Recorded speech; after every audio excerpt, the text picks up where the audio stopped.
بسم الله الرحمن الرحیم. الحمد لله رب العالمین و الصلاة و السلام علی سیدنا محمد و علی آله و اصحابه اجمعین و اما بعد. بینندگان عزیز، سلام علیکم جمیعا و رحمت الله. در این برنامه سنگر توحید به یکی از مهمترین وقایع پس از وفات پیامبر اکرم صلی الله علیه و سلم میپردازیم، یعنی پدیده ارتداد که در دوران خلافت خلیفه اول ابوبکر صدیق رضی الله عنه ظاهر شد. این فتنه بزرگ تاریخ اسلام با ادعاهای دروغین و خروج برخی قبایل از دین اسلام همراه بود، اما با ایستادگی و تدبیر ابوبکر صدیق و یاران راستین پیامبر صلی الله علیه و سلم سرکوب شد و وحدت امت اسلامی حفظ گردید. در ابتدا کلیپی از سخنان یکی از روحانیون شیعه در این موضوع پخش خواهد شد و سپس ما به بررسی علمی و تاریخی آن ادعاها پرداخته و پاسخهای لازم را ارائه خواهیم داد. پس با ما همراه باشید. اگر میرسید به زمان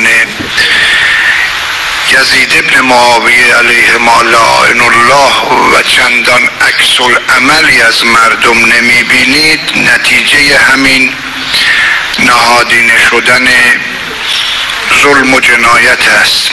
می شود از تاریخ طبری و دیگران، ابن اسیر و مورخین بزرگ عامه ثابت کرد که دستگاه خلافت جوری جا انداخت که هر کس مخالف حکومت و خلافت ما باشد باید تنبیه بشه، باید کشته شود و مخالفت با خلافت اونها مساوی بود با عنوان ارتداد و خروج از دین. طبری می نویسد زمان اولی موارد متعددی که مخالفت صرف با حکومت داشتند به اسم ارتداد آتش زده شدند. قبیله بنی سلیم طغیان کردند، زیر بار نرفتند، اسم ارتداد به اینها گذاشته شد. مردانشون رو گرفتند در آغل‌هایی که حیوانات و اسبان را می‌بستند، از شاخ و برگ درختان ساخته میشد. مردان قبیله را بستند و زنده زنده آتش زدند. باز طبری می نویسد فجاعه مردی از قبیله بنی سلیم را به همین اتهام آوردند مدینه. دستور داد خلیفه به خالد ابن ولید ببرید این مرد را در بقیع چاله‌ای بکنید، دست و پای او را ببندید، آتشی در اون چاله برفروزید و این مرد را زنده زنده جلوی چشم مردم در آتش بسوزانید تا عبرتی باشد که دیگران دست به مخالفت با ما نزنند. خب به همین اندازه بسنده میکنیم. بعد از وفات پیامبر اکرم صلی الله علیه و سلم امت اسلام با فتنه بزرگ روبرو شد. قبایل مختلف که بسیاری از آنها تازه مسلمان شده بودند دچار لغزش شدند. جامعه‌ای که تازه از دل جاهلیت و شرک و بتپرستی بیرون آمده بود و هنوز ریشه دار نشده بود، بعضی از اقوام آنها به آیین جاهلیت برگشتند. بعضی ها ادعای دروغین نبوت داشتند و بعضی دیگر نیز از همین مدعیان دروغین نبوت پیروی کردند و برخی دیگر گفتند ما نماز می‌خوانیم اما زکات نمی‌دهیم. بنابراین اسلام با این فتنه ها مواجه شد. یکی از این فتنه ها که عرض کردیم ارتداد قبایل بود. بعضی ها گفتن با وفات پیامبر پیمان ما هم تمام شد، اسلامی که آورده بودیم تمام شد و پرستش بت‌ها برگشتند و از اسلام جدا شدند. فتنه دوم که میشه گفت مهمترین فتنه هم همین بود، پیدا شدن مدعیان دروغین نبوت بود. جاه طلبانی مثل مسیلمه کذاب، اسود انصا، تلیحه و حتی زنی به نام سجاه خود را پیامبر معرفی کردند و مردم ساده دل را فریب دادند. فتنه دیگری که وجود داشت امتناع از پرداخت زکات بود. گروه دیگر گفتن ما نماز میخوانیم اما زکات نمیدهیم، در حالی که زکات ستون دین هست. ابوبکر صدیق رضی الله تعالی عنه فرمود به خدا قسم اگر به اندازه یک ریسمان شتر که در زمان رسول الله صلی الله علیه و سلم زکات میدادند اگر امروز ندهند با آنان خواهم جنگید. فتنه چهارم بازگشت به تعصبات قبیله‌ای بود. برخی قبایل خیال کردند میتوانند از مدینه جدا شوند و دوباره استقلال قبیله‌ای داشته باشند. همه این عوامل یک معنی داشت. ببین همه این فتنه‌هایی که عرض کردیم یک معنا داشت، شکستن وحدت اسلامی.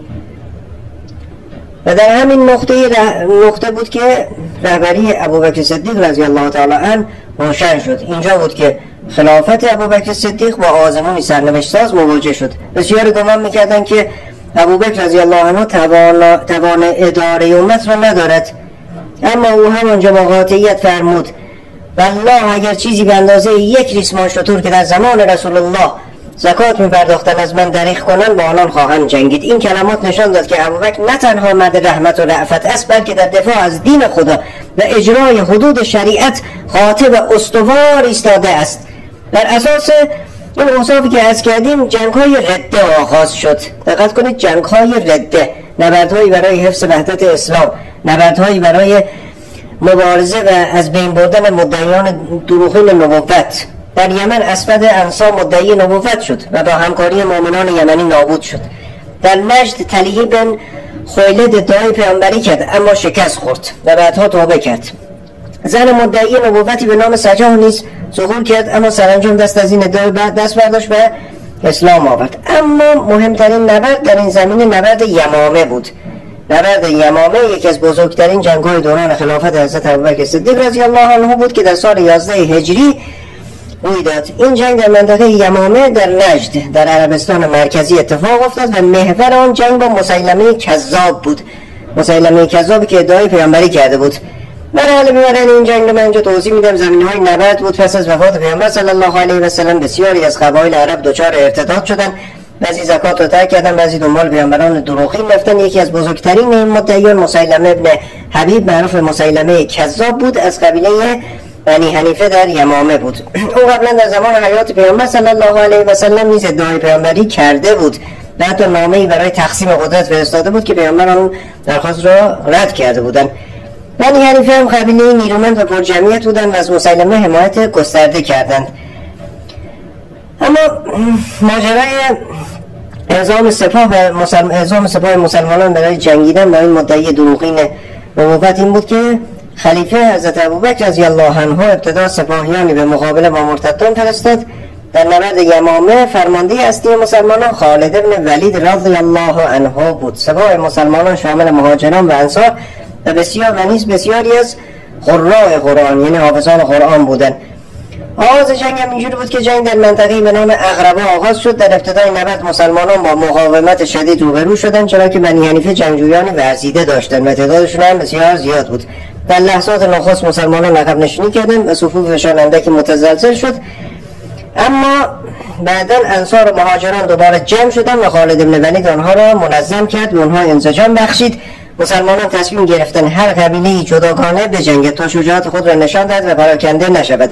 در این هنگام بسیاری از حفاظ قرآن فداکاران جنگیدند و به شهادت رسیدند. نقطه عطف جنگ اینجا بود که جنگ بسیار خونین بود. مسلمانان با تلاش پیگیر بنی حنیفه را به عقب راندند و آنان را در باغی مستحکم به نام حدیقة الرحمن پناه گرفتند. این باغ دیوار بلندی داشت و دروازه‌هایش بسته بود. یکی از مجاهدان به نام براء بن مالک رضی الله عنه پیشنهاد کرد او را بر روی سپرخواب بیاندازند تا از دیوار بگذرد. او داخل باغ شد، دروازه را گشود و مسلمانان یورش بردند. پس از ورود مسلمانان به داخل باغ جنگ شدیدی در گرفت. سرانجام وحشی ابن حرب، همون که در زمان جاهلیت حمزه سید الشهدا را در جنگ احد کشته بود و بعدا اسلام آورده بود و نیزش مسیلمه را زد. همچنین ابو دجانه انصاری و دیگران در قتل او نقش داشتند. با کشته شدن مسیلمه روحیه بنی حنیفه شکست و جنگ پایان یافت. تلفات و پیامدهای این جنگ هم عرض می‌کنیم برای اینکه اهمیت این جنگ رو نشون بدیم. جنگی بود که متاسفانه در آن 700 نفر از صحابه و حافظان قرآن به شهادت رسیدند.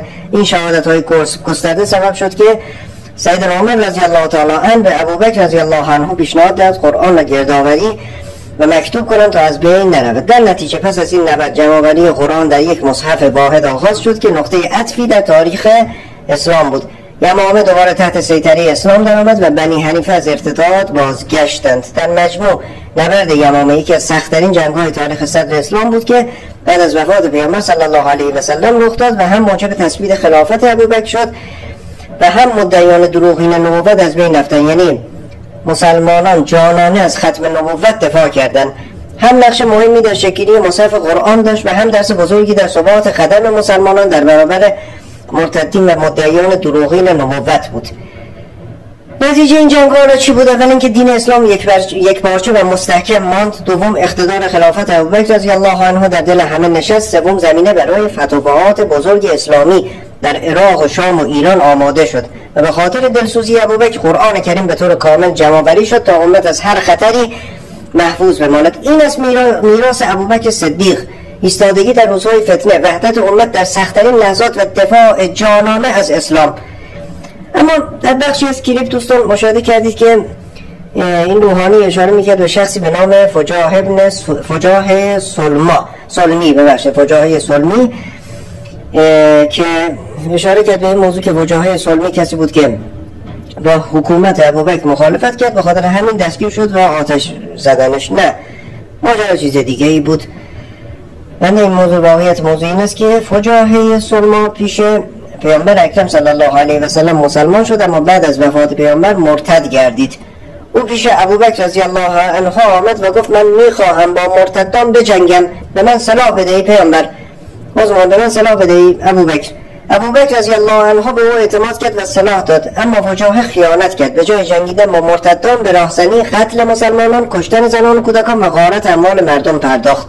یعنی جرمه فقط ارتداد نبود، بلکه ترکیبی از ارتداد، خیانت، جنایت و خونریزی علیه مسلمانان بیگناه بود که از مصادیق بارز فساد فی الارض به حساب میاد. حق تعالی در سوره مائده فرموده انما جزاء الذین یحاربون الله و رسوله و یسعون فی الارض فسادا ان یقتلوا او یصلبوا او تقطع ایدیهم و ارجلهم من خلاف او ينفعوا من الارض ذلک لهم خزی فی الحیاة الدنیا و لهم فی الاخرة عذاب عظیم. همان کیفر آنان که با الله و رسولش می جنگن این است که به قتل برسن یا به صلیب کشیده شوند یا دست پایشان خلاف یکدیگر قطع شوند یا تبعید شوند و این خاری آنها در دنیاست و ما در آخرت عذاب عظیم در انتظار آنهاست.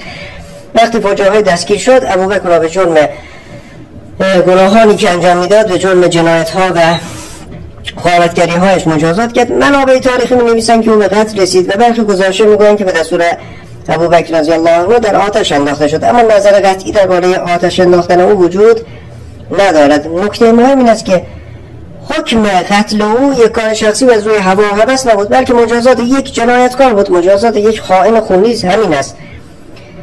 خیلی خوب، نکاتی بود که همین نکات لازم را خدمت شما عرض کردم. البته نکات زیاده، من دیگه جلوگیری از طولانی شدن ویدیو به همین اندازه بسنده میکنم. فقط نکته اصلی این بود که این نکته را عرض کنیم که بعد از وفات پیامبر صلی الله علیه و سلم و آغاز خلافت ابوبکر صدیق، پدیده‌ای به نام ارتداد بسیار گسترده شد.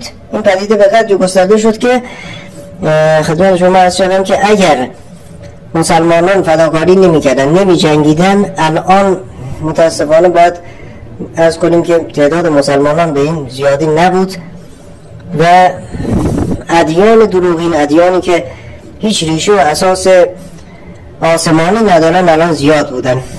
و السلام علیکم جمیعا و رحمت الله و برکاته.